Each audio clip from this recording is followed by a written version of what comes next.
माझी पण बहीण आहे. घरी ती 2 दिवस 4 दिवस जरी आली ना तरी तिला असं वाटतं की कुणा परक्याच्या सामानाला हात लावतीये किंवा सामान घेतीये. काहीही सामान वगैरे जे तिला घ्यायचं असतं ते ती विचारूनच घेते. नाही, त्याचं खूप मोठं कारण हुंडा आहे.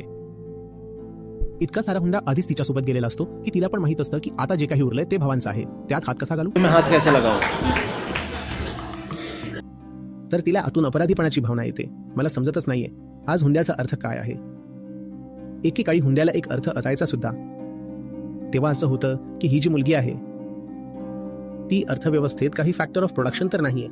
ती फक्त घर बघते आणि त्यानंतर मुलांना जन्म देते. तर आतापर्यंत आम्ही तिला खाऊ घालत होतो.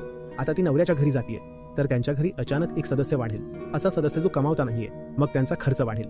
त्यांचा खर्च वाढेल म्हणून आम्ही मागून काही सामान देऊन पाठवतो, जेणेकरून काही दिवसांपर्यंत तो खर्च आम्ही उचलतो. आज ही गोष्ट का आहे? या हुंड्याचा अर्थ काय? उलट ही खूप अपमानाची गोष्ट आहे ना. मी विचारलं होतं एकदा. मी म्हटलं होतं की जर एखादी मुलगी पैसे घेऊन एखाद्या मुलासोबत जाते तर तुम्ही म्हणता वेश्या, आणि मुलगा जेव्हा पैसे घेऊन मुलीसोबत जातो तेव्हा तुम्ही म्हणता नवरा मुलगा. ही गोष्ट कशी योग्य आहे? ही खूप अपमानाची गोष्ट आहे की तुम्ही लग्न करताय आणि त्यासाठी म्हणताय की मला पैसे हवेत.